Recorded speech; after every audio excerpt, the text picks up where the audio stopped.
El título que nos ha servido como hilo conductor de las reflexiones que hemos compartido estos días apunta ya hacia lo nuclear de la problemática con la que nos enfrentamos.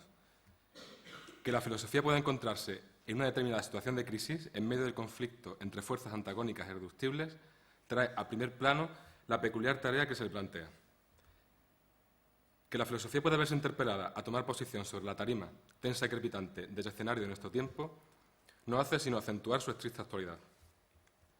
Pero mal habremos entendido la actualidad de dicho cometido si consideramos que el pensamiento debe limitarse a emitir un veredicto de forma externa y aséptica. Muy al contrario, a la filosofía le va algo en ello. Se pone en juego cuando se solicita su concurrencia. La tarea del pensar guarda por ello más semejanza con la terapia prescrita por un médico que con el fallo emitido por un juez. Y solo si la filosofía se hace cargo de las cuestiones que la reclaman y se implica en su trama, podrá ella misma permanecer actual. Es por esto que, como embece indisoluble de la misión terapéutica que se espera de la filosofía, hemos de revisar las categorías diagnósticas en las que nos basamos. Crisis de los valores, nihilismo, choque de civilizaciones, identidades asesinas o aldea global son solo algunas de las más afamadas etiquetas diagnósticas que exhortan a la filosofía y que reclaman de ella una intervención. Sin embargo, las posibilidades de conducirse ante estos problemas no habrán de ser independientes del campo de acción abierto por las directrices e indicaciones contenidas en aquellas etiquetas. En ellas pesa el sello de un marco teórico concreto. En la forma en que habitualmente pensamos la civilización, el derecho, la cultura o el Estado, así como la dinámica que les es propia, se adivinan premisas de linaje kantiano y hegeliano. Pero, ¿y si esta clave ilustrada e idealista no agotara todo el espectro de formas en que la filosofía puede estar ante las demandas de nuestro tiempo? ¿Y si un análisis de los problemas que nos acucian desde coordenadas distintas consiguiera arrojar una luz diferente sobre el papel de la filosofía hoy? Tal es el sentido de que aquí nos planteemos la relevancia del planteamiento schopenhaueriano en el contexto de un mundo tan global como el fragmentado. El porqué de la actualidad de Schopenhauer es algo que no podemos justificar con detalle en el curso de estas breves reflexiones. Basta tan solo apuntar algunas razones. En primer lugar, la filosofía de Schopenhauer se hace cargo de la crisis de una época, que en cierto modo sigue siendo aún nuestra época. La crisis de la modernidad, en tanto que crisis del sujeto de conocimiento, lleva a Schopenhauer a redescubrir al sujeto como sujeto volente, agravando con sus conclusiones los síntomas de la crisis.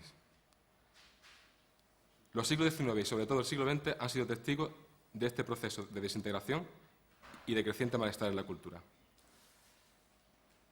Apuntaré tan solo algunos de los síntomas de esta crisis, que por otra parte resultan claros.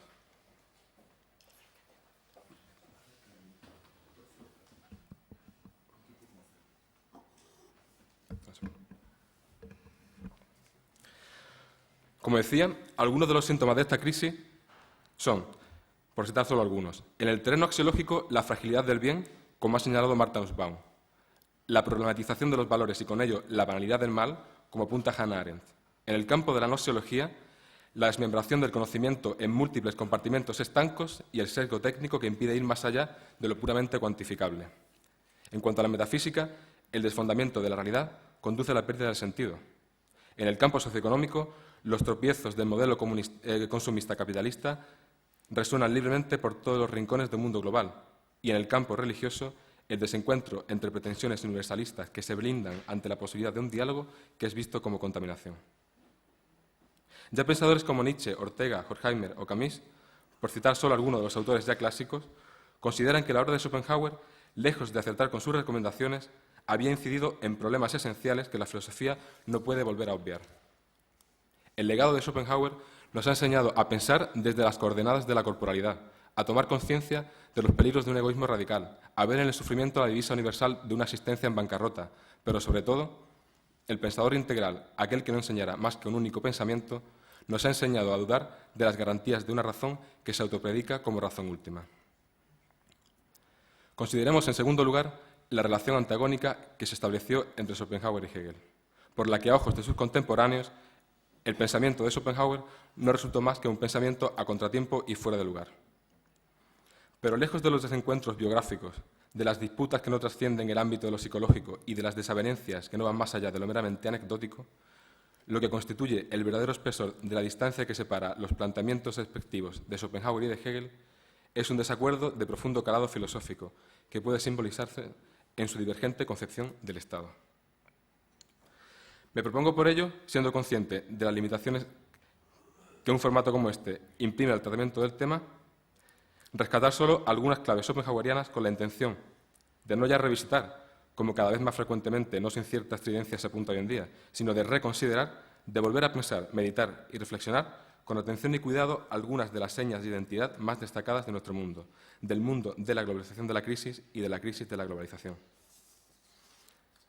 Para ello, se hace necesario demorarse tanto en la causa última del aludido conflicto, esto es, el nihilismo y la crisis de los valores y de su fundamentación, como en el escenario general en el que el mismo se desarrolla, esto es, el modelo civilizatorio en el que nos encontramos inmersos, modelo en el que la noción de Estado, junto con las de cultura, religión, arte, derecho y mercado, supone un eje fundamental.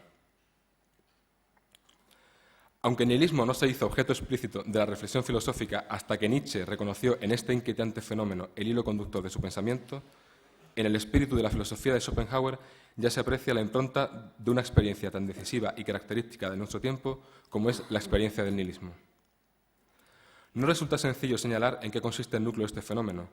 La sombra del nihilismo se cierne sobre el horizonte de nuestro pensamiento y se presenta, hoy más que nunca, como el auténtico signo de nuestro tiempo, como algo que no podemos eludir porque ya nos ha alcanzado, como un destino. Y sin embargo, las múltiples voces que se agolpan a su alrededor amenazan con hacer que, significándolo todo, llegue a no significar nada. Cabría entonces preguntarse, ¿qué significa en realidad el nihilismo? ¿Dónde radica su origen? ¿De dónde proviene su fuerza? Aunque nos limitaremos, aventurando una hipótesis sobre el significado del mismo, a responder a las siguientes cuestiones. ¿Es Schopenhauer un pensador nihilista? Y si es así, ¿en qué sentido? Si, como hemos apuntado anteriormente, el nihilismo tiene que ver con un proceso diagnóstico, en el caso de Schopenhauer, ¿forma parte del problema o de la solución? ¿Es parte de la enfermedad o del remedio? Sensu lato, el nihilismo constituiría, por referencia a la etimología del término, un pensamiento obsesionado por la nada. En ese sentido, no solo Schopenhauer, sino también una larga lista de pensadores, desde Gorgias hasta Leibniz, habrían de ser considerados como pensadores nihilistas. La primera de las preguntas que hemos formulado tendría entonces una respuesta afirmativa. El de Schopenhauer es, en consecuencia, un pensamiento nihilista que sustituye la pregunta por el ser por la pregunta por la nada. Un pensamiento en el que resuenan ya desde el comienzo los sones del nihilismo. La segunda pregunta, dado el consenso que parece imperar sobre la primera, resulta de mayor interés por lo que con ella se pone de manifiesto. Para determinar cuál de los dos posibles signos del nihilismo puede atribuirse al pensamiento metafísico de Schopenhauer, resultará clarificador inscribirlo dentro del marco trazado por las coordenadas ofrecidas por Nietzsche y Heidegger, puesto que tal vez no encontraremos otras voces que expresen con el mismo acierto lo que para nosotros, aún hoy, sigue suponiendo el nihilismo. Para Nietzsche, el nihilismo es un síntoma, un signo de enfermedad, la señal inequívoca de una patología cuyas raíces se hunden en el platonismo y en el cristianismo. Pero además de eso, el nihilismo aparece también como la seña más fiable de la buena salud y del creciente poder del espíritu. El nihilismo, el más cotidiano y actual de todos los fenómenos, es sin embargo un fenómeno complejo y ambiguo. El mismo Nietzsche lo reconoce y estaría dispuesto a suscribir que, como el ser aristotélico, se dice de muchas maneras. En cuanto a consideración teórica, estaría por tanto asociado a la tesis de que el mundo, como tal, no debería existir y de que, tal y como debería ser, no existe. De un lado, el nihilista es alguien que ha perdido la fe en lo que es y se refugia en un mundo ficticio que queda más allá de toda experiencia posible, en la metafísica. En este sentido, la pregunta de Kant, ¿cómo son posibles los juicios sintéticos a priori?, ha de ser sustituida, con pleno derecho, por la de ¿por qué tenemos necesidad de juicios sintéticos a priori? Puesto que la metafísica, lejos de ser una disposición natural, como Kant consideraba, o una necesidad universal, como pensaba Schopenhauer, tiene para Nietzsche el carácter de un síntoma, de algo que tiene valor tan solo por lo que pone de manifiesto. Junto con esto, el nihilismo no es solo el lamento por la vanidad de la existencia, no se limita a constatar el carácter trágico de nuestra condición, a dar testimonio de la brecha insondable que se abre entre nuestra necesidad de sentido y nuestras posibilidades de encontrarlo. Incluso cuando no hace nada, en absoluto, el nihilista está haciendo algo, el nihilista hace no. Por ello, en segundo lugar, hemos de considerar el nihilismo desde un punto de vista práctico. Pues bien, teniendo en cuenta estas claves, cabe preguntarse cómo podrían formularse las tesis de Schopenhauer a la luz del discurso de Nietzsche y qué posición ocupa aquel dentro de la historia del nihilismo. Schopenhauer estaría dispuesto a admitir que el nihilismo, en tanto que nombre de una determinada enfermedad, supone también el nombre de una terapia. Reconocería junto con Nietzsche, y como veremos más adelante, junto con Heidegger, que el nihilismo es un fenómeno susceptible tanto de una valoración positiva como de una valoración negativa. Sin embargo, no estaría de acuerdo con la distribución de signos que Nietzsche propone. Para Schopenhauer, metafísico convencido, el auténtico ser de las cosas se oculta más allá de la multiplicidad de la apariencia y de la corriente incesante del devenir. El mundo de la representación, tan dinámico y palpitante, es ya desde siempre lo que es, el presente eterno de una voluntad una y única que no consiste más que en un deseo truncado, en un deseo imposible, en un desear el deseo. La nihilidad de nuestro mundo puede reconocerse entonces en los rostros cambiantes del dolor, lo único capaz de despertarnos del mal sueño que es para Schopenhauer toda vida.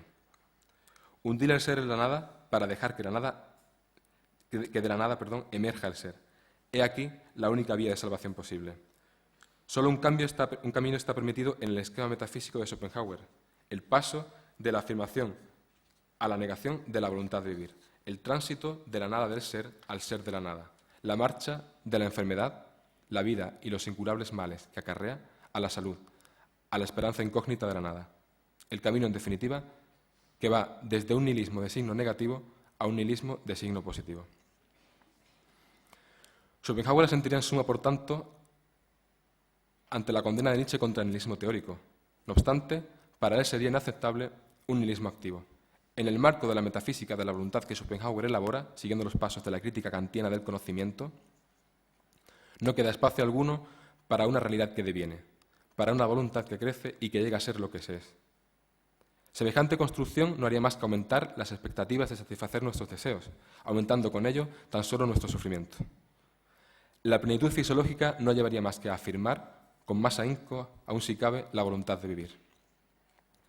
Quizás este fuera el argumento que Schopenhauer adujera a propósito de las acusaciones de Nietzsche. Quizás, mientras Nietzsche reconoce en su obra el sello del agotamiento, Schopenhauer respondiese que sólo a través del agotamiento, cuando la magnitud del dolor nos desborda y nos hace decir basta, podemos dejar atrás todo aquello en que había consistido nuestra vida y, al querer de otra manera, llegar a ser de otra manera. Mientras que de Schopenhauer se debate como Hamlet entre ser o no ser, entre querer o no querer, Nietzsche avanza con seguridad en una única dirección, querer más. Y por ello, para Nietzsche, Schopenhauer no es más que un espíritu débil que se daña a sí mismo. Entre sus méritos se cuenta, sin duda alguna, el haber revelado la vacuidad de todo fin y la caducidad de todo sentido. Sin embargo, sin fuerzas para establecer nuevos sentidos y nuevas metas, habría abrazado el nihilismo pasivo. Schopenhauer obvia ciertamente que el nihilismo solo puede ser superado por otro nihilismo de al menos igual magnitud y de signo contrario. Pero cabe preguntarse, ¿no obvia Nietzsche que esa voluntad frustrada se encamina hacia su aniquilación? ¿Es aún protagonista de un último acto de voluntad por el que se supera a sí mismo? ¿No es acaso esa nada que hemos visto a propósito de Schopenhauer una forma de superación?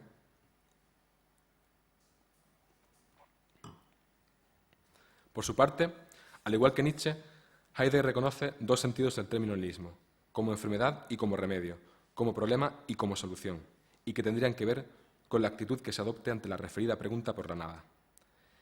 Ya desde la conferencia ¿Qué es metafísica?, Heidegger considera que la experiencia de la nada está en el origen de toda metafísica posible. Sin embargo, denuncia que usualmente solo pensamos la nada desde lo que en cada caso se niega, es decir, como construcción del pensamiento, como objeto abstracto de la lógica. Cuanto más se empeña la modernidad en pensar la realidad desde la lógica, más problemática se vuelve la reflexión en torno a la nada. Por ello se pregunta Heidegger, si la esencia más íntima del nihilismo y el poder de su dominio no consistirán en el fondo precisamente en que se considera a la nada como algo nulo y al nihilismo como un endiosamiento del mero vacío, como una negación que puede compensarse de forma inmediata con una afirmación vigorosa. Y frente a esta valoración negativa que Heidegger hace del nihilismo, a propósito de Nietzsche, hay que sumar otra de signo positivo. Esta tendría que ver con el reconocimiento del carácter fundamental de la nada. El nihilismo, en sentido positivo, consistiría en la consideración del ser junto con la nada que inevitablemente le acompaña. Aquellos que temerosos del poder de la nada se afanan en huir de ella no hacen en el fondo más que buscarla. Ellos, más que nadie, tienen necesidad de encontrar la nada, puesto que solo dando razón de ella pueden domeñarla y, como quien mantiene enjaulado un animal fiero y salvaje, mantenerse a salvo de su potencial de destrucción. Frente a ellos, el verdadero sentido y la verdadera fuerza del nihilismo pasan por formular en toda su extensión y radicalidad la pregunta por la nada. A la luz de estas consideraciones, podemos ahora preguntarnos si es posible extraer de la tematización que Heidegger hace del nihilismo algunas reflexiones que nos sirvan como contrapunto a la valoración que Nietzsche hace de Schopenhauer. ¿Hasta qué punto el nihilismo que hemos atribuido a Schopenhauer es consecuencia del mismo ideal metafísico que impide plantear la pregunta por la nada? ¿Acaso no toma Schopenhauer en serio la noción de nada? ¿Acaso la nada no es para Schopenhauer precisamente aquello de lo que no cabe dar razón alguna? ¿No es acaso la negación de la voluntad de vivir un acontecimiento del ser? Schopenhauer es aún demasiado cercano al discurso metafísico de Platón como para que Heidegger, que se perdió en el abismo de Nietzsche, reconociera en él un nihilismo de signo positivo. Pero pese a que Heidegger no se hace directamente cargo de la reflexión de Schopenhauer, permite reinterpretarlo a una nueva luz. En este sentido, Raba de Obrador denuncia que en la filosofía de Schopenhauer no hay ese nihilismo del que tópicamente se le acusa. Si no se trata, pues, de un nihilismo meramente pasivo, de un nihilismo que lleva al cansancio y a la debilidad, ¿de qué tipo de nihilismo se trata entonces? ¿Es Schopenhauer un débil que se rompe en pedazos? ¿O hay en él un último impulso de fortaleza que le permite destruir lo que no se rompe? ¿Es el nihilismo entonces una apuesta por la salud o un darse por vencido ante la enfermedad? ¿Es nuestro mundo un mundo nihilista por estar en conflicto o lo es, al contrario, por los medios que emplea para intentar superarlo? El conflicto entre Islam y cristianismo, que funciona casi como símbolo de las fracturas que perfilan el rostro plural de nuestro mundo, tiene un amplio calado histórico, y en tanto que conflicto genuino, nos diría Schopenhauer, matizando el sentido historiográfico de este alcance, no podía ser de otra forma. En el fondo, la historia no es más que un espejo, un escenario, una ficción del verdadero conflicto cuyo alcance es ontológico y atemporal. Si el conflicto puede encarnar distintos rostros, es porque su germen estaba ya siempre operativo. La disyuntiva entre apostar por la civilización y, por ende, esforzarse en una multiculturalidad armónica o abandonarse a la barbarie impregnados de una resignación de aires trágicos, resulta en el fondo una disyuntiva estéril e improductiva. Ya que el hombre civilizado y el bárbaro no son dos grupos excluyentes, sino símbolos de la fractura y carencia originaria que atraviesan de manera inexorable todos los niveles de la existencia, pretender que se puede optar por tan solo uno de ellos sería tan absurdo como pretender optar entre la función hepática y la función renal del organismo. Las siguientes palabras, con las que concluye la primera edición del Mundo como voluntad y representación, pueden ayudarnos a arrojar luz sobre la raíz última del nihilismo que nos constriñe. Dice Schopenhauer, lo que queda tras la total supresión de la voluntad es, para todos aquellos que están aún llenos de ella, nada. Pero también a la inversa, para aquellos en los que la voluntad se ha convertido y negado, todo este mundo nuestro tan real, con todos sus soles y galaxias, es en realidad nada. Y a ojos de aquellos que aún siguen presos del engaño de la voluntad, el fundamentalismo difícilmente podrá ser tachado sin más de nihilismo. Más bien al contrario, las pretensiones excluyentes y universalistas le harían caer del lado del totalitarismo y del integrismo. Sin embargo, a ojos de aquel hombre de cultura auténtica, podemos decir con Schopenhauer, que ha conseguido burlar las trampas del deseo y negar en él la voluntad de vivir, el empeño fundamentalista al que tan propensos son los monoteísmos acaba siendo doblemente nihilista. Nihilista, en primer lugar, porque en la pretensión de ponerse en una posición que todo lo abarca y que pretende confinar a los otros al ámbito reducido de la mera nada, ignora que donde sus ojos divisan la realidad más plena, se esconde en realidad el vacío de un sutil engaño. Y nihilista, en segundo lugar, además, porque al aferrarse al mundo ilusorio que surge de los pedazos de una voluntad conflictiva, sus ojos quedan ciegos para apreciar la plenitud de esa nada de la que pretenden protegerse. Solo yo soy la verdad, o mi todo o la nada. Así predica el fundamentalismo sin saber que su todo, ese todo al que se aferra, está transido por una vacua nihilidad y que esa nada que desprecia alberga en sí el germen de la plenitud. Pero aunque el fundamentalismo comenzara como una forma de conservadurismo religioso ligado a la militancia y ligado tanto a credos de tradición brahmánica como abrahánica, en la actualidad el fenómeno no se restringe al ámbito de lo puramente religioso. Atravesado por una polisemia que amenaza con neutralizarlo, el término designa hoy tanto las reacciones a las dinámicas globalizadoras, por las que ciertos grupos religiosos se enquistan en un pétreo dogmatismo, como el afianzamiento de la matriz occidental globalizada que, esclerosada, ensalza sus valores seculares. Incluso no falta quien se declara fundamentalista de la globalización o quien se apresura a criticar el fundamentalismo democrático. En medio de tal encrucijada, ante el fuego cruzado de las acusaciones, se plantea la necesidad de analizar no solo el motor y causa de tales controversias, sino también su escenario y vehículo. A tal efecto, se hace necesario recurrir a la noción de Estado propuesta como Schopenhauer, que actúa como nodo particular y peculiar dentro de una constelación mayor que supone nuestro modelo civilizatorio.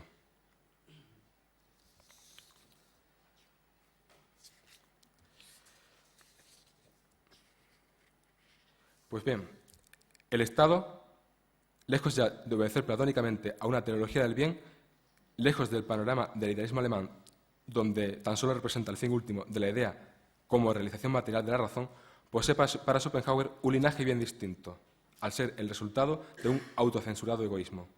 Por su propio bien, la comunidad de hombres presididas por el egoísmo decide castigar la injusticia, convencida de que el placer de cometerla recompensa el eventual sufrimiento derivado de padecerla. Sin saber si el azar le situará en la posición deleitosa de disfrutar del placer de la injusticia cometida, o si, muy al contrario, le hará cargar con el pesar de padecerla, el hombre, por naturaleza gobernado por el egoísmo, se verá presto, tan solo por mor de su propio bien, a renunciar a un hipotético placer en pro de su seguridad, y nace así, con ello, el Estado, como el resultado de un pacto hobbesiano encaminado a amordazar al lobo para permitir la convivencia de la manada. ¿Cómo hemos entonces de abordar la situación que los tiempos nos imponen? ¿Podemos seguir confiando en las posibilidades del Estado del Derecho o hemos de abandonarnos a un nihilismo que, si bien puede llegar a ser salvífico o curativo, resulta a todas luces indisponible? El feliz vínculo descubierto entre las exigencias de la ética y los deberes del Estado nos permite considerar la primera alternativa con cierto entusiasmo. Bueno, he de señalar que este feliz vínculo aparece en una parte de la conferencia que, por necesidades estrictas de tiempo, he omitido y que podemos comentar más adelante en la discusión. Los motivos que invitan al entusiasmo son alentados incluso por el propio Schopenhauer, cuando dice que sólo cuando la legislación positiva se vea determinada sin excepción conforme a la guía de la doctrina pura del derecho y quepa suministrar para cada uno de sus preceptos un fundamento enraizado en la doctrina pura del derecho, constituirá esta legislación un auténtico derecho positivo y supondrá al Estado una asociación jurídica, un Estado en el estricto sentido de la palabra, una lícita institución de índole ética y no inmoral. En caso contrario, la legislación positiva supone la fundación de una injusticia positiva, representando ella misma una forzosa injusticia. Pues bien, ya para concluir, podemos plantearnos entonces si en este contexto, donde los Estados son cada vez menos eficaces en la protección de sus integrantes, no se esconde en el fondo si en ese escenario en el que los Estados necesitan ser protegidos frente a los excesos y licencias hegemónicas del larvado imperialismo que otros Estados ejercen sobre ellos, en este horizonte en el que las consecuencias perniciosas del egoísmo amenazan con salpicar el ámbito de lo supranacional, si solo la perseverancia en el derecho natural podrá ofrecernos garantías. Cuanto más injusta esa situación, más virtud se necesita para afrontarla. Cuanto más desamparo, más se necesita de un pacto firme y estricto. Cuanto más se ensañe la voluntad egoísta consigo misma, más se fortalecerá la moral para contener el sufrimiento. Pero no hay aquí razones para el triunfalismo. Las líneas de fondo del pensamiento de Schopenhauer siguen siendo pesimistas.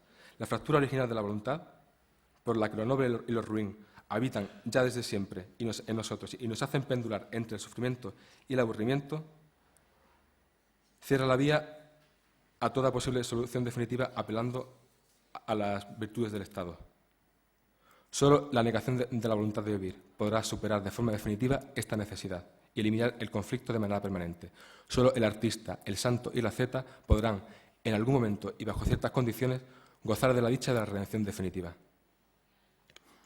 Pero dado su carácter de acontecimiento indisponible, Dado que su centro de acción es el individuo y no el Estado, y dado que su significado es ético no político, carece de operatividad real y de toda posibilidad de incidir sobre la trayectoria vital del conflicto. Así, quien consigue librarse del ardid de la voluntad deja atrás un mundo que tarde o temprano tendrá que reconocer aquello que estaba ya inscrito entre los renglones torcidos de esta existencia, que solo un Dios puede aún salvarnos, como manifestará Heidegger en la famosa entrevista de Spiegel, que solo un Dios ausente, a cuya espera estamos emplazados, puede devolvernos a la salud. Habremos aprendido entonces, más allá del abrigo seguro del cálculo y de las garantías de la razón, a meditar en el peligro de lo extraño e incalculable. Muchas gracias.